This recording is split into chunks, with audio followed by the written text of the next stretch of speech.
East Coast. It is 5 o'clock on the West Coast. It is the 12th of September in the year of our Lord 2024, season 15, episode 10. 679 times you have been welcome to the Clubhouse Podcast live.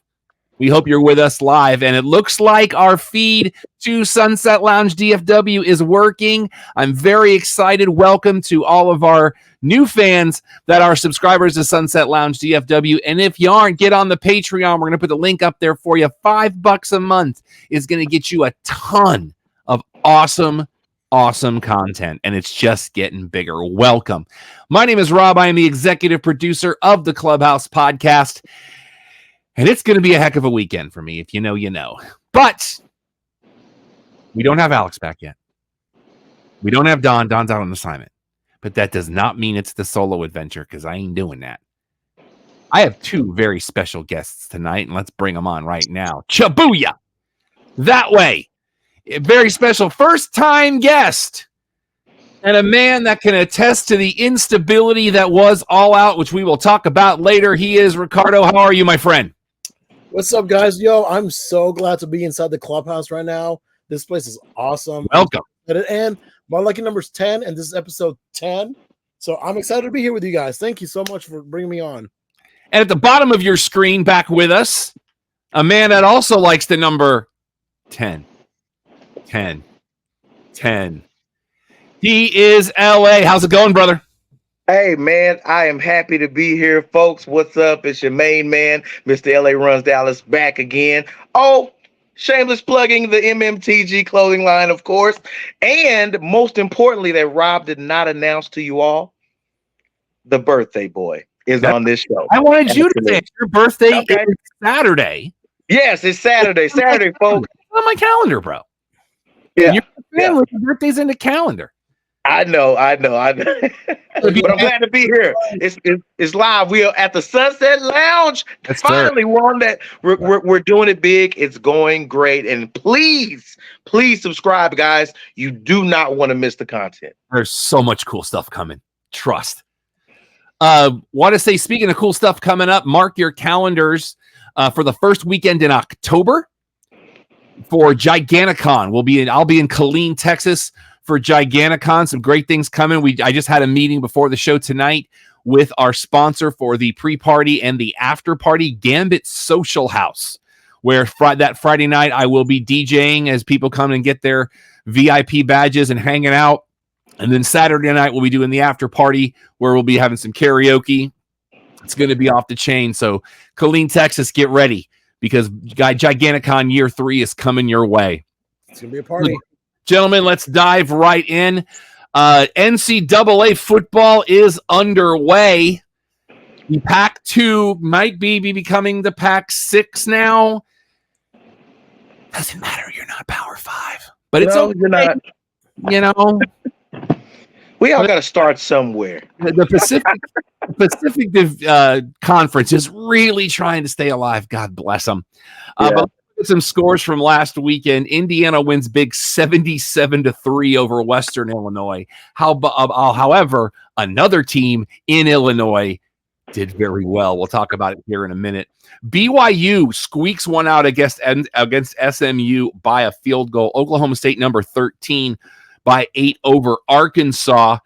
The Akron Zips. I always love to say that name because it's a very strange thing. But they lose 49-17 at Rutgers. Texas gives Michigan all it can handle. Welcome to the SEC, gentlemen. As they beat Michigan 31-12 in the Big House, which is also a huge deal. The Golden Gophers of Minnesota, they blank Rhode Island by almost 7 touchdowns. Number 8, Penn State over Bowling Green by a touchdown. Number 14, Kansas State by a touchdown over Tulane. That game was fun to watch. I watched a little bit of that. Pittsburgh, the Panthers squeeze one out, Alex's beloved Pitt, by a point over Cincinnati. Army does beat up on his alma mater, Florida Atlantic, 24-7. A&M, they win, but it's McNeese State, 52-10. Georgia, number 1, all over Tennessee Tech by 45. Michigan State beats Maryland by a field goal. North Carolina up 18. Number 21, Iowa State beats Iowa by a point. It was weird for me to watch because I thought to myself, is this live? Should Iowa and Iowa State be playing this early in the season? But it was, and it came down to the wire. Boston College blanks Duquesne by 56. South Carolina starts out strong against Kentucky. Number 12, Utah beats Baylor 23-12 at home. Navy all over Temple by 27. Number 19, Louisville wins big, as does Northern Illinois, now ranked after they give Notre Dame the business. I watched the first half of this game, and I texted Alex, who was in Vegas at the time. I said, what's going on with Northern Illinois? He was out of pocket. He didn't know. And I was like, bro, they're giving Notre Dame everything they can handle. And he was like, what? I'm like, I don't know, but this is nutso. But Notre Dame gets the potential winning field goal blocked as time expires. What a game that was. 16-14 Northern Illinois wins. Ole Miss 52-3. They're ranked number 5 right now. Miami all over Florida A&M as well.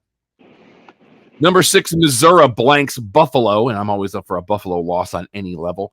Arkansas State wins over Tulsa. My Gators get a win. It wasn't pretty, but we'll take it. And now I've disappeared again, so let's fix that. Get ready to see the other side of my studio because it's right there. And then we're going to come back to me. Hi, guys. More me. There I am. South Florida. You know, my South Florida Bulls, they were hanging in there against Alabama. But when you go down, when you're outscored in the third quarter 28-3, it's not going to bode well for you in the fourth quarter. Alabama. A lot of your going on here. How many of your teams are there? I have 2. Oh, okay. Florida was the team I was a fan of as a kid. Yeah. And then South Florida is actually where I went. Okay. When we didn't have football. Have I never told you that story? We didn't have football when I was there. We were a basketball school, kind of, sort of. My freshman year, 1992 spring, we make the dance for the first time. And remember, 1992, opening round, we get Georgetown. we literally, I remember this like it was this morning. We literally had the lead for 3 seconds of that entire game. And I think it was like 6-4. And then just Georgetown didn't even know we were there after that. But I love you. And so we didn't have football because our president at the time said, as long as I walk this earth, this school will not have football. And you said this was 94, huh? 92. Oh, this is 92. All of 91 was my freshman year in college. I'm not afraid to say it. Just to tell you everything you need to know. So when that president shuffled off this mortal coil, the next year South Florida got football. Nice. That is the story. And they're supposed to be getting an on-campus stadium too. So okay. Let's see. Colorado State gets a big win. They're back on the board. Rice shows Texas Southern the door. Let's see who else we want to talk about. Number 3, Ohio State all over Western Michigan by 56. Nebraska beats Colorado. Gentlemen, we were all together watching this game, and we're going to talk about why in a little while. I read a story the other day, and I don't know how much stock to put in it, that now Dion wants, instead of the band playing the fight song when they score a touchdown, they want the stadium to play his kid's rap song. Yeah, I saw hit that darn theme music.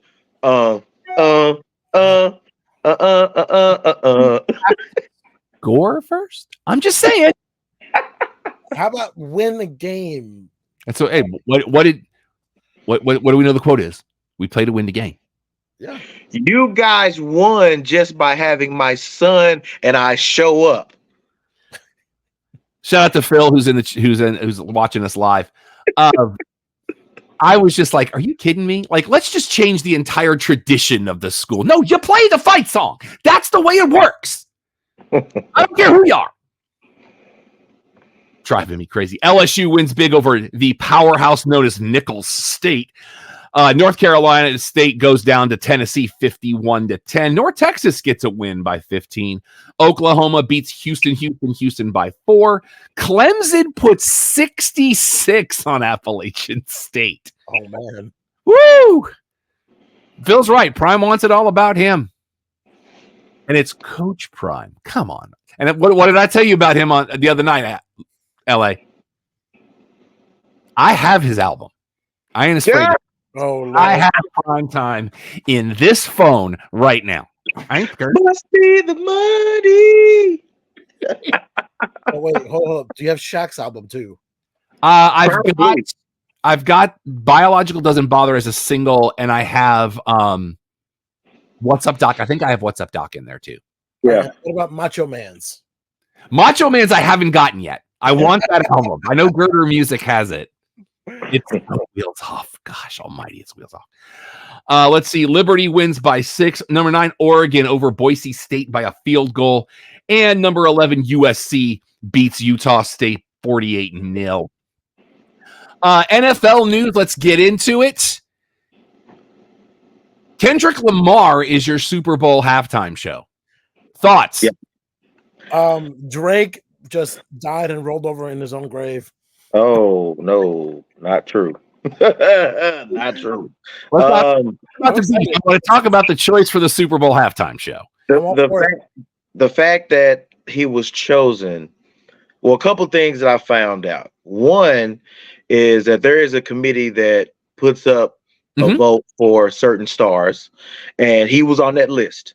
And then they present that to the actual Super Bowl home city to vote on out of those selections. Which, as we know from a couple of weeks ago, is New Orleans. Yes, and that's how Kendrick Lamar was chosen, because they go off the trajectory of the stars, how big they are, what type of year momentum they have in the industry, and nobody has greater momentum right now than Kendrick Lamar. The guy who made a song that even 6 months after it's released, it's still being played, and I am personally tired of it. But and for people that have been whining and complaining, like that's been the MO for decades. Yep. You look now, granted, don't go too far back because then you wind up in the Super Bowl halftime show I was in and you don't want to watch that. Wait, what? Super Bowl 23, Bebop Bamboozled. I was in that show. I don't think I'm ever on camera, but I was in that show. It's the first year at Joe Robbie Stadium. It's one of the worst shows ever. It's on the list of worst halftime shows ever. And what year in college was this? No, I was in high school. That was when you're in high school. Phil, Bebop Bamboozled, baby. I love dating. Bebop Bamboozled was the name of it. I love to date our host. That's all. I'll give you one quick story from that. The day after, we got to watch the end of the first half, beginning of the second half. Yeah. The next day was the start of midterm exams. Oh, wow. I did get a free. Yep, Phil's absolutely right. Reebok was the sponsor. It was the first pair of name brand shoes I ever owned, and I got an all white with gray collar Reebok sweatsuit. Okay. There is no evidence. I may repost it at some point. You said Super Bowl 23? 23. 1989. For those that don't know, that was the year I was born. For those that don't know, that was the 49ers over the Bengals 20-6. Was a heck of a game. But like we didn't get back to the school until like 11:30. And I had midterms the next day, and I walked in. It was my first and second hour, and first hour was American history. And my American history teacher looked at me, he's like, "You gonna be okay?" I'm like, "I just want to get this done and go home." But anyway, but that's the MO of the league. Phil says no evidence. Show him from a tunnel. The only picture I have, because they wouldn't let us bring cameras with us, was the picture my mom took of me in front of our house in that sweatsuit. Okay, I've got the certificate around here somewhere. Certificate of participation. Thank you. Now they gave those back then too. Oh yeah. Well, this just showed that you were part of the thing. There was no awards because terrible show. But I'm an old head, but I don't have a problem with this because the NFL already has me. The NFL already has me. They don't have to, and if I don't like it, which I'll watch Kendrick Lamar. I don't care. I watch them on SNL. I'm not worried about that. Go watch the Puppy Bowl if you got a problem with it. Yeah, Puppy Bowl. Go tell WWE to bring back halftime heat for God's sake. Do something. You know what I mean? This is such a non-story in my opinion. We talk about it because it's in the headlines, but take 10% of that hate energy and put it into something more positive. Yeah. From a fantasy standpoint, for the first time since I've been a part of this league, Alex and I are both 1-0, and it's also the first time I've ever won a week 1 matchup. Since I've been in this particular fantasy football league. So we're both doing well. From a pick'em standpoint, though, that story is a little bit different. This past week's pick'em, by the way, go to ESPN, look for the Clubhouse Podcast. You can join our pick'em league. If you beat us, we got prizes, bro. For week 1, I went 12-4, currently tied for first place. Alex went 5-11. He had a rough day. He had a rough week, but that's only week 1, and we are underway from Joe Robbie Stadium currently with my beloved Dolphins. Oh, they've got the Aquas on. I love those. And remember, Alex is a Giants fan, so 5-11 record is right on par with him. Shots fired, bro. Yeah, do something about it, Alex. Oh, that's right. You're not on the show. You can't. I'm sure he'll find you. Trust. But we got our niggity.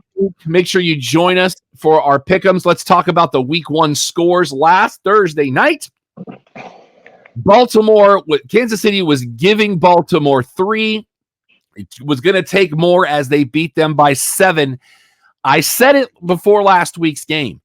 You're the champs until somebody tells you otherwise. And right now, Kansas City is the champs. Baltimore can run that mouth all they want. They beat you. Yeah. Now, granted, they beat you by the length of a toe, literally, but they beat you. Friday night, what a comedy of errors we had in Sao Paulo, Brazil. I watched this game in its entirety. I had that game on my tablet while I was watching wrestling on my TV because I had 5 hours of wrestling to get through because AEW did Rampage and Collision on the same night. They did. I have never, and I have watched. Oh, I love those unis. They go in the throwbacks. And Phil is a big Eagles fan too. This is the LA series. I have been watching football almost my entire life. I have never seen an instance where both teams at the same time got called for 12 men on the field. Yes. I was like, are you kidding me? I saw an interesting post, it was from a former player, and I can't remember who it was, explaining the difference between the turf that would be used for the NFL and the turf that would be used for professional soccer. Right. Why there was so much cleat changing and changing of the spikes, and Phil says bad coaching. But Philly does win the game. And I said Philly would win that game. I'm just not, and Jordan Love injured. He's on the IR for at least 4 weeks. That happens. Now let's go to Sunday. Pittsburgh was getting 4 from Atlanta, which I thought was insane, and I was right because Pittsburgh wins that game outright by 8 on the road. Buffalo, I don't know who that team was that played last week. Now, granted, they did not cover by half a point, but they should have beaten Arizona 140-3. The line was 6.5. They win by 6. Chicago with Caleb Williams wins its first game hosting Tennessee. Chicago was giving 4 wins by 7. Cincinnati was getting 7.5. If you took them, you didn't get it because they lost to New England in a bad showing for Joe Burrow, who says the wrist is fine. We're going to see how that works out. Miami beats Jacksonville by 3. 3 different teams come back from 14 down to win last week, and Miami was one of them. Houston giving 3 only beats Indy by 2. New Orleans all over Carolina. New Orleans gave Carolina 3.5 and beat them by 37. Minnesota beats the Giants 28-6. Minnesota was giving a point in that game. Seattle giving 6.5, but do not cover as they only beat Denver by 6. But gentlemen, remember, only one more week until the autumn wind is a raider. But they lose to the Chargers by 12, and they were getting 3. Dallas all over Cleveland. Cleveland was actually giving Dallas points, which made no sense to me on this show last week. And I was like, give me Dallas all day, especially +2. Are you insane? Tampa Bay all over Washington. They were giving 4. They win by 17. In the night game, Detroit beats the Rams by 6. Detroit is coming to play. We talked about this on the show 2 weeks ago. Keep an eye on the Detroit Lions. And then, as we said on this show last week, that Monday night matchup, I think the NFL wants that one back. Yeah. San Francisco was given 3.5, and they win by 13 over the Jets. Choke. Let's go into what's going to happen tonight. Of course, Buffalo at Miami. Miami's giving 2.5 in this game. Josh Allen has taken the field. I've gotten Ricardo to watch this with the Prime Next Gen Prime stats. Have you seen what they're doing? Yeah, I saw a few things, and there was just. Is it not cool to watch? It is. Oh, it's the only way to watch an NFL game. I won't watch, especially Thursday night, any other way. But let's get into Sunday because now we're back into the right groove. I don't know why we had to do a Friday night game. Just give me the doubleheader on Monday night. You know why? Money. I mean, I know why, but I don't know why. You know what I mean? Sunday, we'll start with your noon games. Alex did send me a text this week saying that the league has mandated that there have to be more than 3 games in the late set every week this year. Which is fine, because what have we always said on the show? Sundays are noon heavy. Yeah. It's like 148 games at noon and like 2 in the late set. Like, no. I got red zone, bro. Let's go. So Sunday. They don't want that many games in the late night because people are winding down. They got work the next day. Give them a good game of the week and they call it a night. Watch it on the couch and chill. No, not everybody has red zone, and not a me problem. Tampa Bay goes to Ford Field. Detroit is giving Tampa 7.5. What are you thinking, Ricardo? No, I got Detroit by 14. So you will take Detroit with the points. Yeah. All right, LA 2 touchdowns. No, it's going to be a close game, Tampa, because of the points. I agree with LA. Give me that 7.5. Yeah. Baker Mayfield playing out of his mind right now. I'm not saying I'm going to ride this train all the way back to the station, but me in week 2. They're playing in Detroit, right? That is correct. Indoors. Doesn't matter. Indianapolis goes to the frozen tundra of Lambeau Field. Indy is giving Green Bay 2.5 on the road. Oh no! Take Indy all day with that backup. Take Indy. Give them many points you want. They'll beat it. Ricardo? Yeah, I got Indy in that. Taking Indy minus the 2.5. I'm the same way. Jordan Love is injured. Who is it for Green Bay? I don't even know. I couldn't tell you right now. Something Smith. Malik Smith or somebody call Brett Favre. He'll come back. Yeah, but they were talking about calling what's his name? From Tennessee. What was their old quarterback? Tennessee. Oh geez, if you hadn't told me, I could have told you. Dang it. Marcus Mariota? No, not him. After. I don't remember. Yeah. Tannehill? Oh, Joe Flacco. Yes. Tannehill. Yes. Tannehill. Good Lord. In the game where something's got to give, the Jets go to Tennessee, and the Jets are giving them 4. Dang. Give me Tennessee. LA. I think Rodgers got embarrassed on Monday. I think he's gonna be sore and want something to prove. I'm going Jets. Touchdown Buffalo, by the way. Yeah, I'm gonna go Jets. On a 4th down, right? Probably. Yeah. Yeah, that was a 4th and 3. Yeah. 7 points on 4th and 3. Give me Tennessee plus the 4. I think that the Jets they'll do better at some point, but it ain't yet. That line's still trash. Yeah.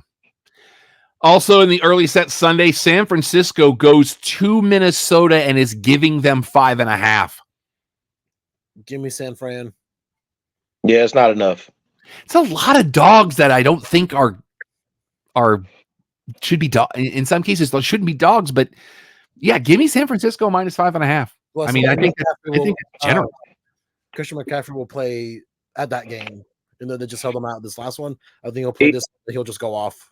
Even if he doesn't, they aren't hurting. They aren't hurting at all. That is one giant that if Dallas can topple one of these days, they'll be made a statement. But that's a well-oiled machine. Seattle goes across the country to Gillette Stadium. Seattle giving 3.5. Give me Seattle all day. New England, I am not sold yet. Nah, this year's Cinderella story. Give me New England. Okay. LA? If they were in Seattle, I would have taken Seattle, but they're playing at Gillette. And I agree with you, but Seattle travels and plays well when they do travel. But the 3.5, only because of the points, I'm going to take the Patriots. In division, Giants go to FedEx Field to play Washington Football Club. The worst game of the week. Well, fans lose. Football Club is getting 1.5. That's it. Oh man, at Danny Dimes right now, his rage for that man is real. Hey, what was that again? Alex, that's Alex's team, and his hatred for Danny Dimes is at an all-time high. No. What was it? It's legit though. Washington's giving New York 1.5. That's it. Give me New York. I think New York squeaks this out by a field goal. Oh my God! No. That's a dead man's bit. I know both of them are terrible. That's a dead man's bit. I'm taking Washington all day. It might be 3-0. I'm taking Washington, man. I'm taking Washington. Dude, the over/under's 43. I'm taking the under. Absolutely the under. Yes. Oh yeah. Los Angeles Superchargers also go across the country to play Carolina. Chargers giving 5.5. I don't care what the line is. Give me the Chargers. All day. Doesn't matter. I'm going to be in that section of country next weekend. I'll be in Charlotte with my my aunt and uncle are celebrating their 50th wedding anniversary. Congratulations. I bet you don't take time to go to that game though. I'm actually on a plane Sunday at like noon. Oh, okay. So, but if I was there, I would try to go because it would be another stadium to check off my list, if nothing else. Yeah. Cleveland goes to Jacksonville. Give me the Jaguars all day, baby. Jaguars -3. Ooh. Deshaun's trash. Give me Trevor Lawrence and the Jaguars. I'm not going to disagree with that. Yeah, because did you see they renamed the stadium for the Jaguars? It's called Everbank Stadium. It's going to be called Trevor Bank Stadium this weekend as a promotional thing. Hey, really? Yeah. Con's got money. The Con's got money. Yeah. Sorry, LA. You know what? I'd have said it had to been if it had been 6.5, I'd have taken Cleveland. But 3.5, yeah, I'll take the Jaguars. The Baltimore Ravens and M&T Bank Stadium host a team known as the Raiders. Ravens. Baltimore is giving them 8.5. Yeah, like I said, last week I picked against them, and I was right. This week, I am not picking against Baltimore because Gardner Minshew is not the answer. That's a lot of points, man. Baltimore's going to be all over them like a bad suit. They're gonna ball out. They're just gonna be taking out their anger on the Raiders. Oh man, I feel bad for the Raiders. Yeah. Oh, I'm sorry. This is a revenge game. Baltimore. Sorry. Forgot. By the way, real quick, did you see the meme that said they should have had Dion play for the Ravens there at the Oh, last yeah. missing that toe? God. Let's get into the late set. The Rams go to Arizona. Arizona's giving them a point. Just a point? Give me the Rams +1. Yeah, I'm like Arizona last week beating Buffalo. To me, as a wise man once said, it's a fluke. A broken clock is right at least Twice 2 today. times. Yep. Ain't gonna be right this weekend. Give me the Rams. The Rams coming off to Baltimore. I mean to Detroit. Yeah. Let's go. Yeah. The Steelers go to Denver. Pittsburgh giving 2.5. And this is the over-under on this is 36.5. Give me Pittsburgh -2.5. Let's go. Where are they going again? They're going to Mile High. God, they can't move the ball though. But neither can Denver. Yeah. Denver's in a full-on rebuild right now. Who's got the better defense? Yeah. I'll take Pitt. You know what? Give me Denver. All right. Last game of the late set on Sunday. Cincinnati goes to Arrowhead, boys. The Chiefs are giving them 6. Give me Chiefs. Yeah. Joe Burrow. I think it's gonna be close. I think because that's how it always is with Kansas City. They always get into a close game with Cincinnati. I think it's gonna be close. I'm gonna take the Bengals, man. I'm gonna take the Bengals. I need to look at something because I think I'm doing okay right now. How many points again on that one? Casey's giving Cincy 6. Yeah, it'll be closer than that. Yeah, I'll take Cincinnati. It'll be like a 24-20 thriller or something like that. Yeah. Sunday Night Football. Chicago Bears, Houston Texans. Ugh. Chicago's giving 6.5. Texans rough shit all over Chicago. Yeah. The defense is too good. So is the Bears defense showed up last week too. The offense is better than the Chicago offense. I believe in CJ Stroud, just like I believe in Joe Hendry. You almost made me want to go the other way just because of that. Give me Houston. I just don't like Caleb, so I'm going to go to spite him. I'm going to go with Houston. Monday Night Football. Yeah, buddy. The Atlanta Falcons, my brother's favorite team, are going to the Link. Phil's beloved Eagles. Philly's giving them 6.5. First of all, give me Philly with the points because the quarterback situation, they still think they want to play Kirk Cousins, and they don't. And the fact that I have Atlanta's kicker on my fantasy team, so I need Atlanta to kick a lot of field goals.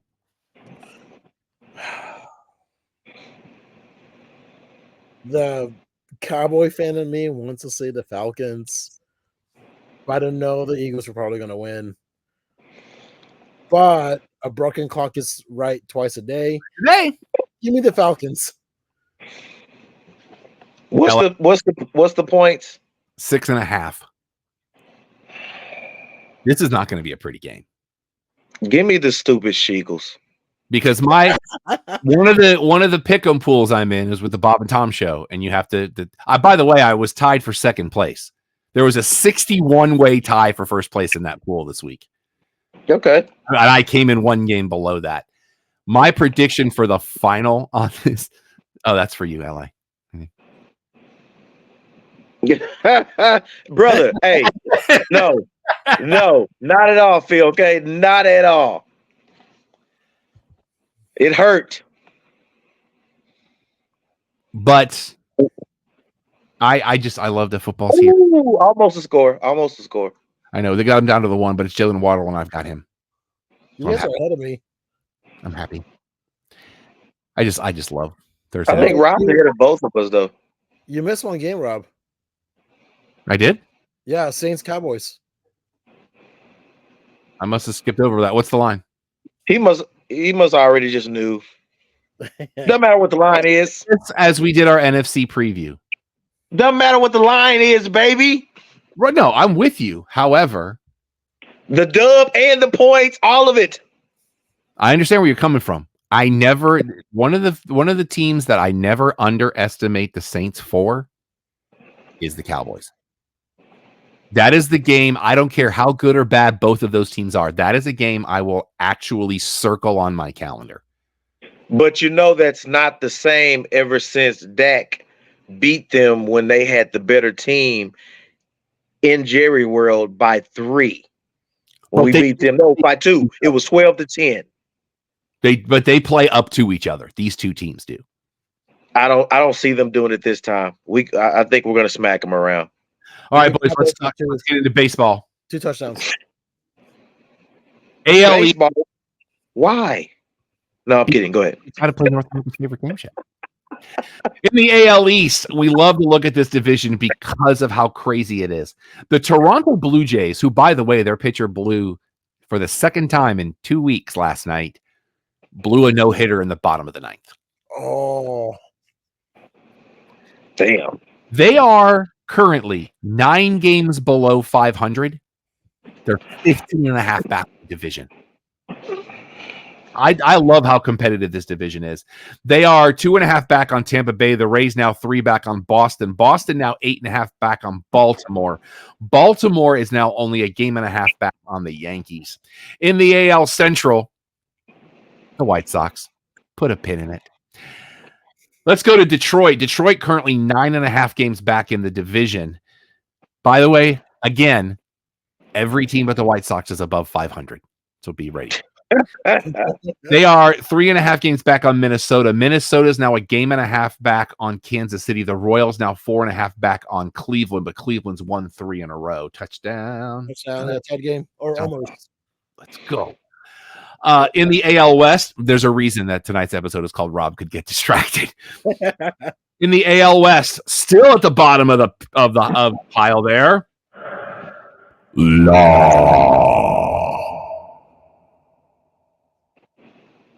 They are 26 games below 500. They're 18 back. Ooh. They are 3.5 back of Oakland, the Oakland question marks. Question marks now 6.5 back on the Rangers. The Rangers 4 back on Seattle. Seattle's now 4 back on Houston. In the National League West, Colorado is still terrible. They are 37 games below 500, and they're 32.5 back in the division. They are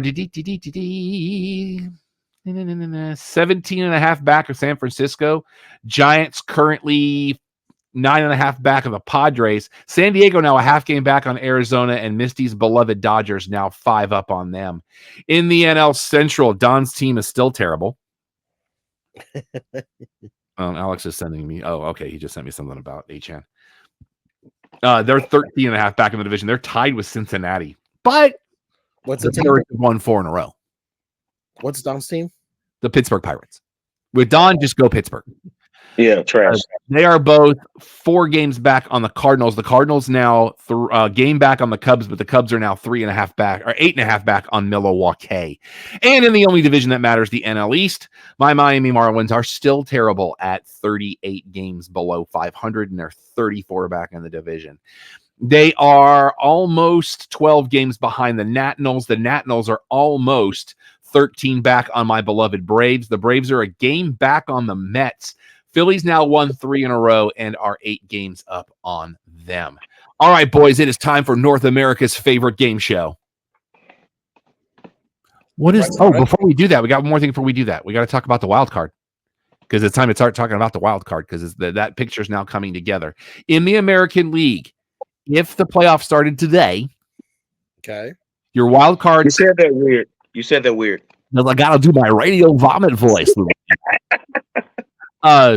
Your playoff teams, division leaders would be the Yankees, Cleveland, and Houston.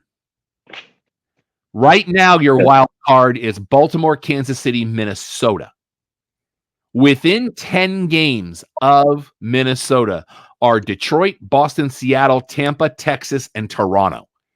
Not happening. So we've still got 3 weeks left in the season. I'm not putting anything against anybody. In the National League right now, Philly, Milwaukee, and the Dodgers lead their divisions. Your wild cards are Arizona, San Diego, and the Mets. Within 10 games, Atlanta, Chicago, St. Louis, San Francisco, Cincinnati. So it's still anybody's wild card right now, but a lot of teams got to start winning some games. That's all I'm saying. Let's get into North America's favorite game show. What is the run differential for the Chicago White Sox? Yeah. Ricardo, you are our newest visitor, so you get first crack at this. Minus 356. LA.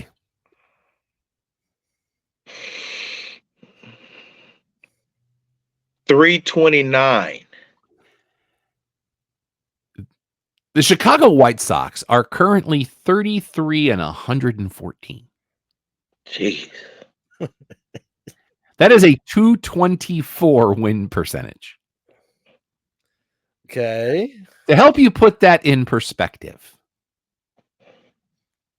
if they played every day, the Chicago White Sox would have enough losses to almost fill a third of a year. They are currently 51 and a half games back in their own division. They are 18 and 57 at home. They are 15 and 57 on the road. Oof. 2 and 8 in their last 10, and they're on a 3-game losing streak. Just 3 games? Wow. To help you put it in perspective, Ricardo, if you were correct, they would have the record. Am I correct? You are not. Okay. The only other team in the American League in triple digits, which we assume because last week it was minus 303. The only other team in the division right now with a triple would be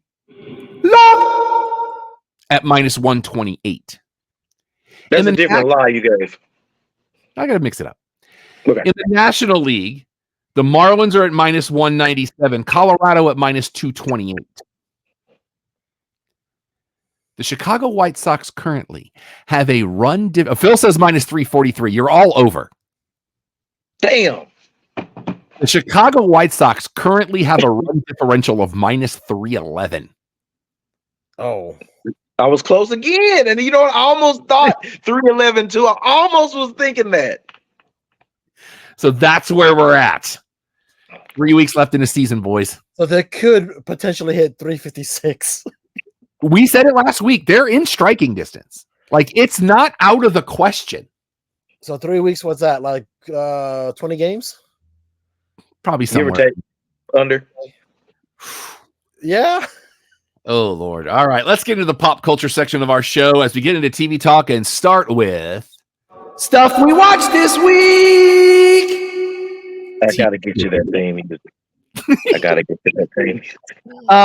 I don't have any TV that I watched this week, but I do know that the Penguin kicks off on Thursday. Yeah. I will be watching that when it kicks off.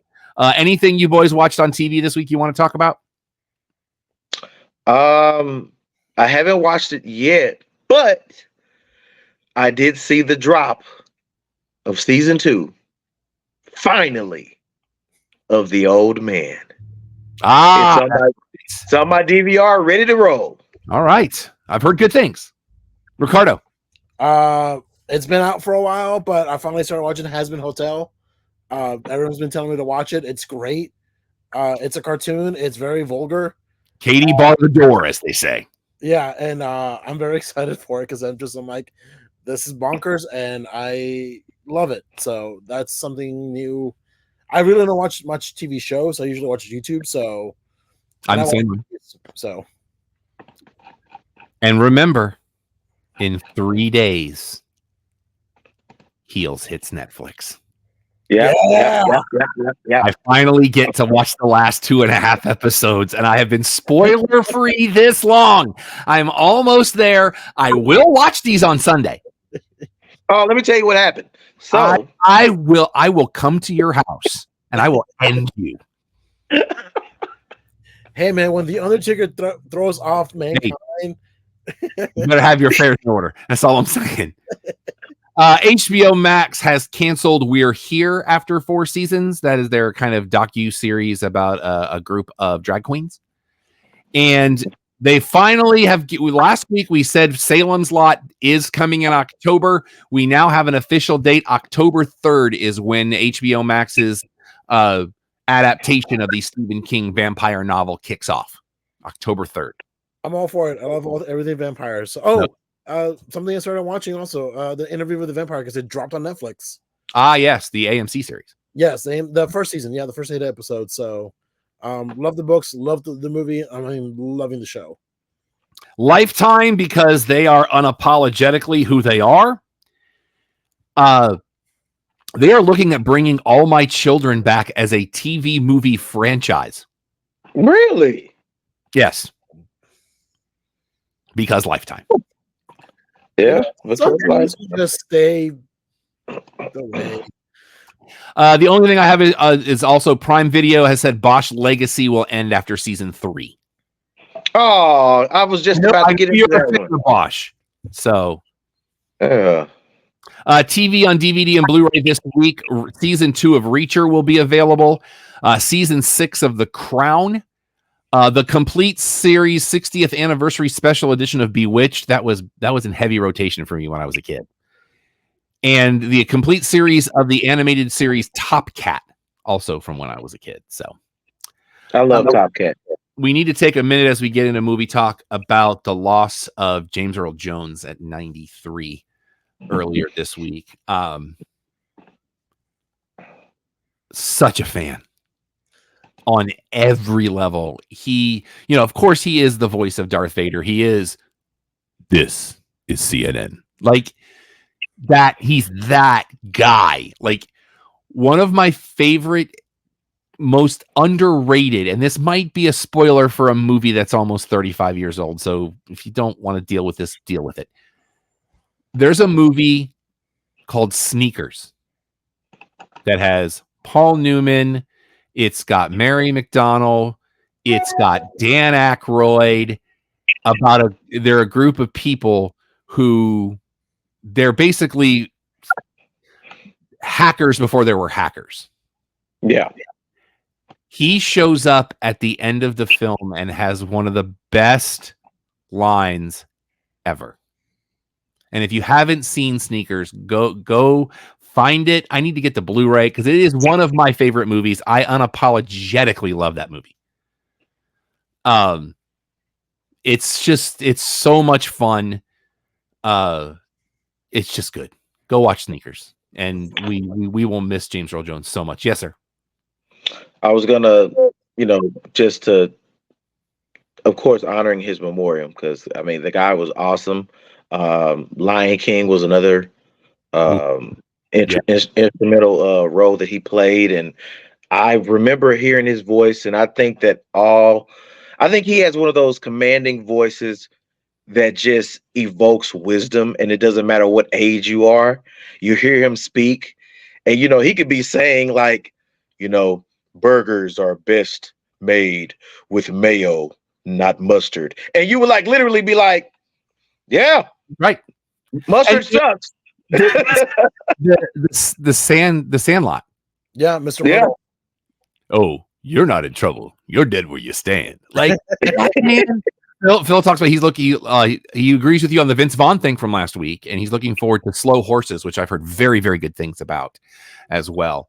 So with what LA said, I mean, I grew up in the '90s. Like I remember hearing him for the first time as Mufasa, and then my parents a few years later watched Star Wars or Darth Vader, and then again Mr. Myrtle with the Sandlot, and then of course Field of Dreams.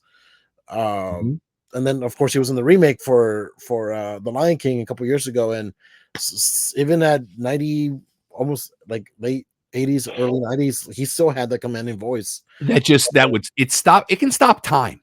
Yeah. And Like, he did sell his voice to Disney. So Disney recreate that iconic. You know what? In a lot of ways, we always talk about Morgan Freeman being the voice of God. Well, he does have that voice, but like James Earl Jones, it's a little bit more commanding. It's like, you know what?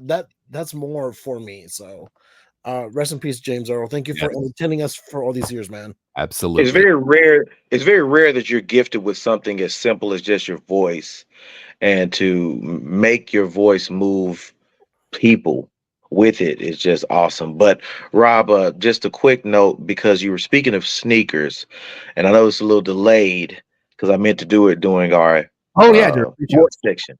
I have a surprise for you. Okay.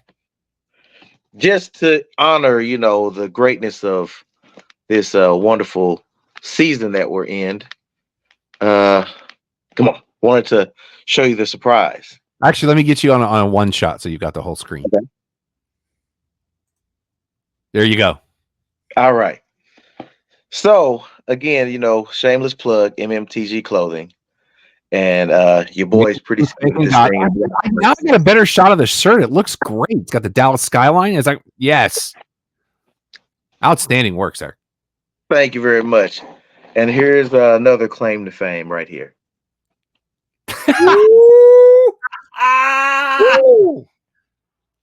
We them boys. Is that your signature on the side? Oh, sir, you got to have the artist's signature on the masterpiece. Come on, man. You need to take a picture of that and send it to Alex. He's seen it. Looks good, brother. Great work. You, man. And here's what's even better. This is the best part. Okay. Make sure the camera's going to read this right. Okay, here we go. America. Wow. There we go. Or can I get me a pair of those? Oh, you can just contact your CEO for MMTG Clothing. There we go. Phil's even giving you props, sir. Thank you, sir. Thank you. Sometimes it's not just the man that makes a team; it's the team that makes the man. So I'm just saying. Although he does now say burn them. Yo, they light up. Oh, good Lord. Wow. What? Give him the website, Alan. The website is mmtgclothing.com. That is mmtgclothing.com. I understand what you're asking. Well, what does that stand for? It means making moves, thanking God, because we're blessed to get you dressed. As I said 90 seconds ago. Let's get into stuff we watched this week. Movie edition. I did see a movie Monday night. We'll talk about when we get to new releases. I also went into the crates a little bit, and I watched The Running Man last night because I will be guesting on Matinee Heroes coming very soon, where we're going to talk about the movie we're recording on Saturday. Okay. You just forget how if you want to understand the 80s, watch The Running Man. Harold Faltermeyer doing the score, John Parr on the soundtrack, cheesy effects, crazy clothes, choreography by Paula Abdul. It's all the things. Yeah. And you'll hear more about it once we get the episode recorded. I'll let you know when that's going to drop. Check out Matinee Heroes. Follow them. New episodes every Saturday. They do. Alan and Craig do great work. And I sent Alan a message today about something I'm very excited about, and I know he is too. Finding out this week that the third piece of the Spider-Verse, Spider-Man Beyond the Spider-Verse, is now delayed indefinitely. Although Chris Miller is saying otherwise, Sony has said you'll be lucky if you get it in 2027. Are you kidding? Chris Miller is saying otherwise, but that was the release that went out from Sony on Monday. Wow. I'm very upset because both of those films are so good. Wow. Yeah. Buffalo going for it, not getting it. No flag. Let's see here. Janis Joplin is getting a new biopic, and she'll be played by the Shailene Woodley, a name we haven't heard in a long time. I'm interested. I am as well. I love biopics, especially about music artists. If you've ever seen Bette Midler's The Rose, that is loosely based on the life of Janis Joplin. Ooh. So check that out. The director of Shang-Chi and the Ten Rings, Destin Daniel Cretton, is in talks to direct Spider-Man 4.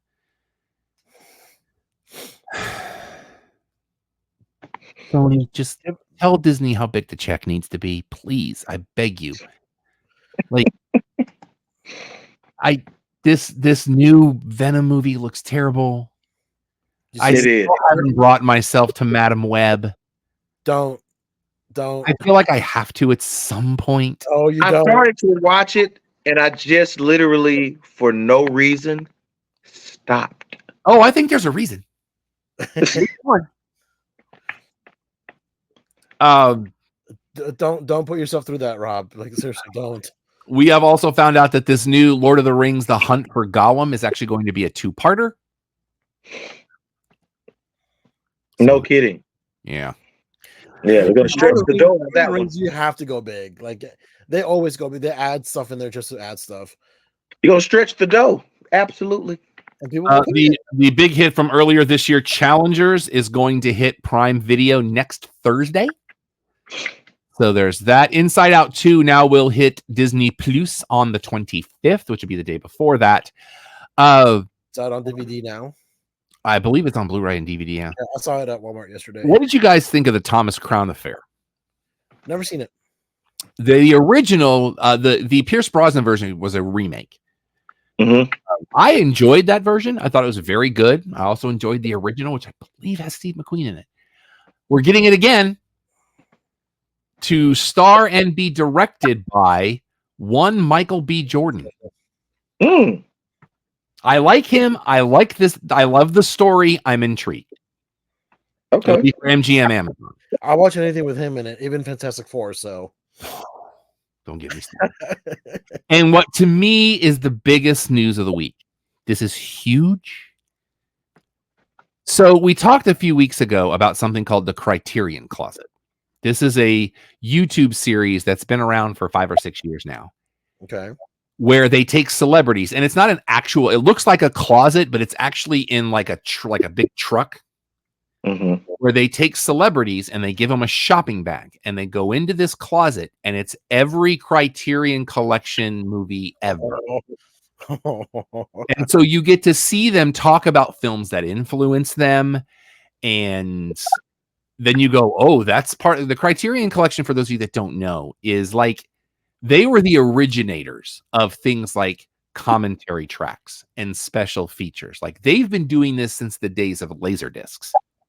Right. One of the ones that I don't know if I should still have it. They did Chasing Amy. A beautiful presentation that if you open it up, there's like a map of Jersey and how the movies all interconnect. And we also talked a few weeks ago that if they ever get the ability to release this, it was on Laserdisc only. They actually did a Criterion Collection version of the original Ghostbusters. Oh, wow. The RoboCop one's really good, but it's not on Blu-ray yet. The Silence of the Lambs one, which is on Blu-ray now, actually had one of the commentary tracks has an actual FBI profiler on it. Oh, wow. I have the Bruce Lee collection on Criterion. I have Armageddon, but it's only on DVD, so it doesn't look great. They actually released Shaft through Criterion, and it comes with Shaft and Shaft's Big Score, but it doesn't come with Shaft in Africa. But like, they do great, and they do a lot of obscure stuff too. But the Criterion Closet is going on the road. It's going to start at New York, the New York Film Festival at the end of this month, and it's supposed to go all over the country. And I would hope so. Here's the thing. If it comes to your city, everything in the Criterion Closet's going to be 40% off. Done. Hand over fist. Godzilla box set that I got my eye on. Do we have Hand over fist? All we know right now are the New York dates. They haven't released it. This literally was announced like 4 hours ago. I mean, Fantastic Fest is in 2 weeks. Well, it's not going to start until New York Film Festival, which I think is the same weekend because it's September 28th through October 6th. But it has to come here. It has to. Yeah. So be on the lookout for the Criterion Closet coming to a city near you. If Stranger Things came here, I'm sure that's going to be here. I enjoyed that pop-up. I went. Yeah. Movie new releases and places you get movie new releases this week. The James McAvoy Speak No Evil. A family gets invited to spend a whole weekend in a lonely home in the countryside. But as the weekend progresses, they'll soon realize that the family who invited them has a dark side lying inside them. Scoot McNairy's in this, Mackenzie Davis, so we've got a Halt and Catch Fire reunion. I'm out. Don't do creepy movies. Also this week, The Killer's Game. Yeah. With Drew. And Batista. Yep. I very much enjoyed this film. Okay. It plays out like a graphic novel. Batista plays one of the most notorious hitmen in Europe and finds out that he gets diagnosed with a terminal disease. And so he decides to take a contract on himself so that his new girlfriend can get the life insurance money, and then finds out he was misdiagnosed and can't get the contract canceled. I very much enjoyed a movie. Go check this movie out. Go back to the James McAvoy movie. Saw an interview where he said that was actually one of the most hard. It was one of the hardest roles for him because he had it was hard for him to get a little bit out of character for that one. He had to really push himself for that movie. So, and I love James McAvoy. I'll watch anything with him in it. We also have The Critic this week. This is not the movie that Quentin Tarantino hasn't done yet. This has got Ian McKellen, who stars as a powerful London theater critic who becomes entangled in a web of deceit and murder. Gemma Arterton is also in this. Ooh. Leslie Manville is in this. Okay. We also have this week a foreign film called How to Make Millions Before Grandma Dies. That's not what I wanted. Go back. Go here. Buffalo up 10-7. Yeah. They got a field goal out in Miami. Oh, Tyreek Hill just missed one. It's not doing the thing. Go now. This is an Asian film. A man quits work to care for his dying grandmother, motivated by her fortune. He schemes to win her favor before she passes. It's not like The Farewell, which is kind of a little bit of the same thing. Go watch that with Awkwafina. It's fantastic. There's also a horror film called Hereafter with Connie Britton, who I'm a big fan of. Claire is overjoyed when her daughter Robin is miraculously revived after a fatal accident. But her relief turns to dread as Claire notices changes in her daughter, suspecting something dark has followed her back from the brink of death. It's not her daughter. It never is. I'm out. No thank you. Hard pass. Hard yes. Movies on DVD and Blu-ray this week. The new, what they're calling the ultimate cut of Caligula this week. The collector's edition of Doomsday.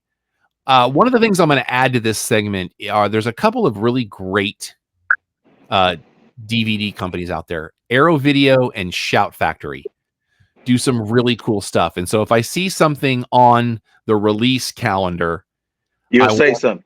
Yeah. So this week, Arrow Video is doing a 3-disc limited edition of the Chronicles of Riddick. They're doing a special edition of the 2009 Friday the 13th reboot. And they're doing a limited edition of a movie called Torso. They specialize a lot in horror films, but they've done like Weird Science and things like that. Shout Factory did the 40th anniversary edition of Transformers the movie. I have a list. That's all I'm saying. Paramount Presents does a special edition of Bringing Out the Dead with Nicolas Cage, where he's a ambulance driver. Also, there's a classic Universal Monsters 8 movie collection coming this week as we prepare for Epic Universe coming very soon. And the Criterion Collection does the Long Good Friday. Couple of notes from Tech Talk. I wanted to send a shout out. I was DJing a wedding on Sunday. Shout out to the Sullivans. And as I was hooking up my my DJ deck, one of the wires broke off in the audio. Now I had an alternate plan, so everything worked out. But I went back to Guitar Center where I bought it because I bought the Pro coverage. Got it replaced the next day, which, you know, it's the Pro coverage thing. And I bought a new wire, but then I looked up the wire that I had bought from Amazon from, it's a brand called Pig Hog, and it said it had a lifetime guarantee. So I filled out the form. Now, hear me on this. I filled out the form yesterday at like 5:30 Central. Okay. By 7 o'clock, I had an email from them going, "Thank you for sending this. We're going to send you a new one. I'll let you know what the USPS tracking number is." Mm-hmm. So shout out to that customer service. They were great. It's on its way. They sent it today. Within an hour and a half. Nice. Yeah. Yep. And answered every email. Like I responded like, "Thank you for the quick service. This is awesome." Like I was like, "Yeah, no problem." Like they are all over it. Yeah. All right. Shout out to Pig Hog. They're part of a bigger company, but that's the brand of the wire that I bought. It was a good wire. It just broke off in the thing. Yeah. All right, boys. I got to do a thing here real quick. I got to change the brand because I need to do.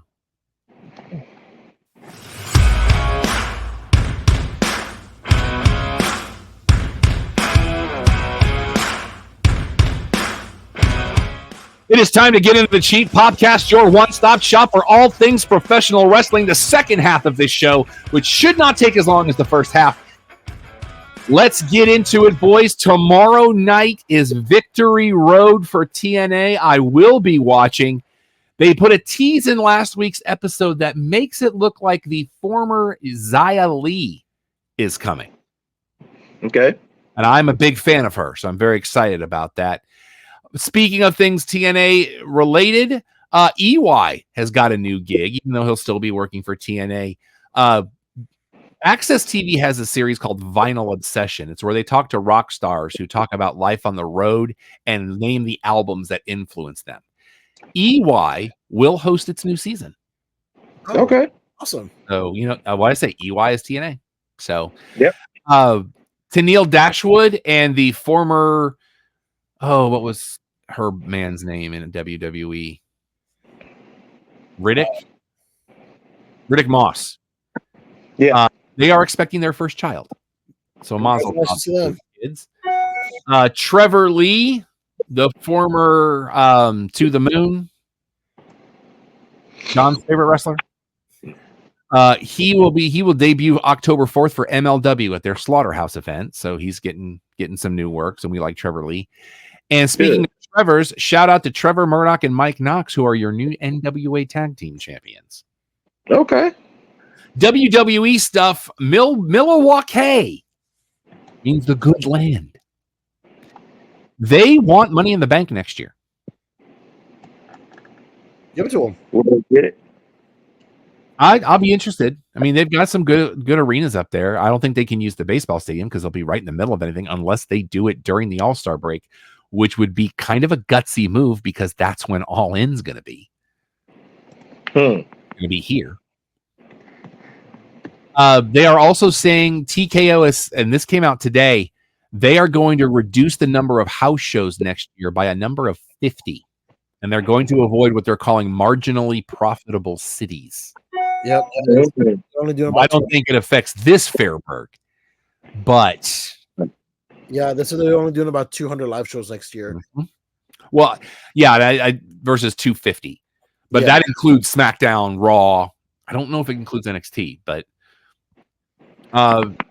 from a Raw standpoint, Kiana James is now out up to 6 months with a leg injury. So if you're wondering where she's been, that's been going on there. Dexter Loomis in that outfit reminds me of the Darkest Timeline Aquaman. I don't know why. Just does. And Ricardo, it is well documented on the show how big of a fan both LA and I are of that man. Yeah. Back to the Sam Shaw days, and Alex too. They said that hour one was commercial free, but don't ads for like Shop and the other shows count as commercials? No, because it's within WWE stuff. I'm just saying. Gunther calling Wade Barrett Stu made me giggle. No, what made me giggle was my favorite wrestler is Bill Goldberg. Yeah. I popped so hard. And LA, our prayers may have been answered. Starting October 7th, and for the rest of the year of our Lord 2024, Raw goes back to 2 hours. Yeah, I heard. Now, the rumor is they go back to 3 hours when they go to Netflix. Of course, yeah. But I am so happy about this. They got nothing else going on, man. When the Judgment Day comes out 3 times, give me a breather. Just give me a breather. The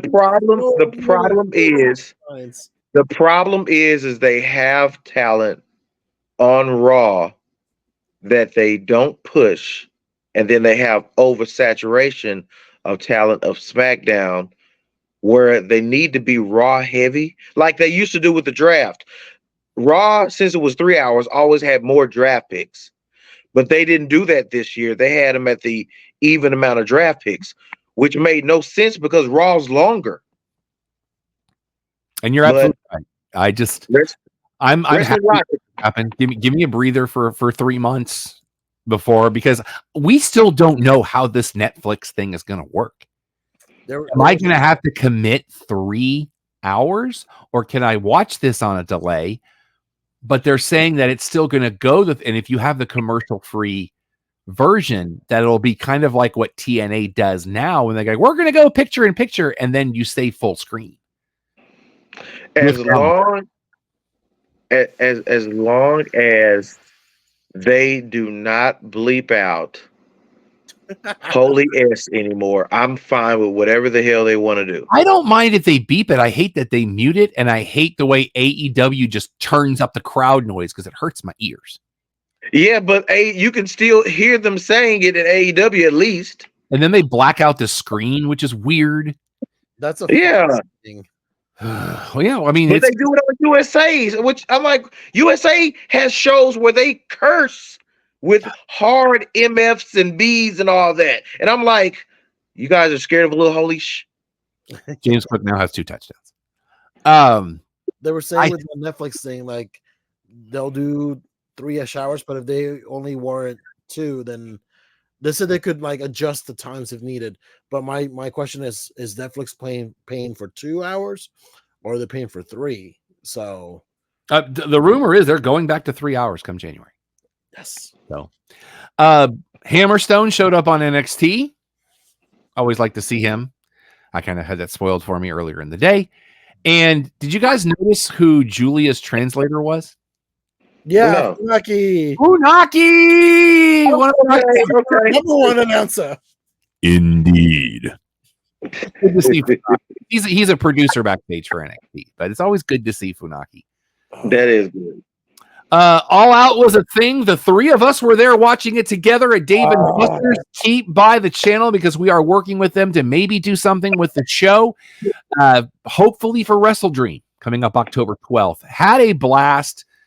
Dave and Buster's is a great place to watch it. They had the volume perfect for us, had us in our own little area.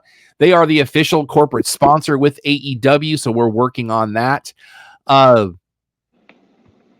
this pay-per-view was nuts. It was brutal. I think it might have been a little too brutal. Like, just it's. I think you don't need needles in wrestling. I think it was. I think it's a pay-per-view, and they gave you. It's been a long time since wrestling gave you pay-per-view stuff on a pay-per-view. You could not have seen that on a random Dynamite or Rampage or Collision. So they gave it to us. That match meant to be personal, and everything about that match. We're speaking of the main Swerve versus the main event. So for all those out there, but yeah, that match, it was personal setting it up. It was personal with the cinder block and everything. And at the end, there was no better way to do that, man. That was it. And we now have BCC 2.0. Yeah, I don't know what. Daniel Bryan. This is murder. Remember, I was saying to you guys, what the heck happened with the street fight? Because originally that was supposed to be for Willow's belt. Yeah. She answered that question. Apparently, when they made it a street fight, CMLL would not sanction it because they don't do the hardcore stuff. That's right. I remember the belt was not on the line. That's right. Apparently, we're getting another show called Shockwave. Yeah, they did. And there are rumors of a deal with Fox for it. Oh, God. Dude, you're already doing 4. That's all I'm saying. And quiet as kept. We only watch 1. I do it for the kids. We only watch Collision if we know you're doing it live. I like Brian Keith when he comes out by himself. I dig that. And another one of our prayers has been answered, LA. Oh. Because Grand Slam for the world title, Bryan Danielson versus Nigel McGuinness. I want to go to there. Can I just stay there? Can I go there and just stay there? Last night, are you watching? And I told him where I was. Oh, he's like, okay, you're not far behind. Just get ready. And I'm like, okay. And then Nigel came to the ring, and I was like, all right, Nigel, I see you. Because I'm ready. On this show, I am a huge Nigel McGuinness fan. The whole time, I'm just doing this. OG ROH days. And when he said, I've got this, I was like, don't say the thing, dude. Don't say the thing. And then he said it, and I was like, oh, the heavens opened, the angels sang. This match is worth the price of admission. The fact that this is not this should be on a pay-per-view called Wrestle Dream, for the love of the Almighty. Dude, and you talk, and again, I gave props that night to AEW's setup of how long this Swerve and Page thing was going. The setup of the hatred of Nigel McGuinness, of Daniel Bryan, calling his matches and all of that just to lead up to this. It's been so long, I can't tell you how far back this goes. This may be as far back as Nigel McGuinness in AEW. I mean, this match, this could be in contention for match of the year. I'm saying it now. These are the best in the last 25 years of this business that are going to go. I think the Casino Gauntlet match, we've known Nigel's been cleared for a while. This was the toe in the water. And I think Nigel got backstage and says, I felt pretty good. Yep. Plus the fact that he got to do it at Wembley. Yep. And now we have the thing we have waited for so long that we thought would never happen. We never thought Nigel would get cleared. And I beg you, if you have not seen Nigel McGuinness's original Ring of Honor work, go back and just watch his stuff. One of the greatest heels I have ever seen. But Rob, you're not giving him any credit for the work that he also did in TNA. Oh yeah, but go that far back and work your way forward. Yeah, because the feud with Kurt Angle was masterful. It was absolutely masterful. He was something Wolf. Yes, he was not. Was he Desmond Wolf or Desmond Wolf? I think you're right. Desmond Wolf. Yeah. But it was the British invasion with him and Magnus, who was Nick Aldis. Yep. And I mean, that was. Whoa. I have here for that is we'll get the match, but BBC 2.0 will interfere and we'll get the actual match at Wrestle Dream. I'm okay with it because I don't want this to be a one-off. Yeah. And you know what? If you really want to go there, stretch it out, and then they end up as allies to take on BCC 2.0 and put that in blood and guts. Go. And then let Nigel Steele turn on Brian Daniels at the end. Or just he goes to it and Brian's already ready from I knew this was going to happen, so take a walk. Oh, I am so excited for this. I cannot even tell you. Are you going to watch it live? Well, I try not to watch live because I don't like commercials. But I will try my best. If I don't have anything that night, I will watch it that night. Yeah. So usually what I'll do for Dynamite that runs 2 hours, I'll wait about 25 minutes so that I can skip commercials and still kind of end at the same time. Yeah. Like with Raw, I wait 50 minutes because that's a 3-hour show. Everything else, I wait about 25 to 30, and I'm usually pretty close to solid. But yeah, I'm ready. I'm so ready for this. Let's go. That's all I got, unless you guys want to talk about anything else. I haven't started Ring of Honor yet, and I'm afraid. Because last week it was 2 hours and 8 minutes. No, I mean, just to end it off, we do have to touch on Raw because we were waiting for him to come back. I didn't understand the booking of Braun Strowman being able to go when he was the one that was victimized. And then they made a big deal about how Big Bronson Reed walked away, but Braun Strowman had to get medical attention. I didn't get that. But you know why Bronson Reed wasn't there, right? I don't. He caught COVID. He got what? He caught COVID. Oh, okay. All right. Yeah. Gotcha. So they had to rebook things a little bit. We did get a return of Natalia on Raw. That was so horribly telegraphed on the week before. Yeah. They should have just said, I know somebody. But to say, hey, aren't we in Calgary next week? Let me make a call. I'm like, come on. I didn't realize how long she'd been off TV. Yeah, it's been a minute. Since June. Yeah, she had to have eye surgery, I believe. Mm-hmm. But she is re-signed with the company, and also Victoria signed a Legends deal this past week. Yes, she did. Jacqueline. And her and Jackie. Yeah, her and Jacqueline. So what are we doing with the Kofi and Xavier angle? Did we just drop it all together? I think they've dropped it all together because of the whole Odyssey Jones thing. I kind of like how Xavier mentioned it, oh, I thought we were going after singles gold, but this is cool too. Acknowledge that it did, but we got to move on. And again, I don't want them to break up the New Day. I just don't. And I think in the end it would have been more of a disagreement thing, and then Odyssey probably would have turned on both of them type of situation. Kind of how with the Viking Raiders, blast from the past. How that whole ordeal went. Jacob Cook now has 3 touchdowns. So wait a minute. So Ivar blows up as a singles competitor because the other one got hurt. Then he got hurt. So we just done with him? I haven't heard a word about them. I know. I think Ivar said he's close to coming back. What was the other guy's name? I can't remember his name because he gets Sarah Logan. Sarah Logan, I think, is pregnant again.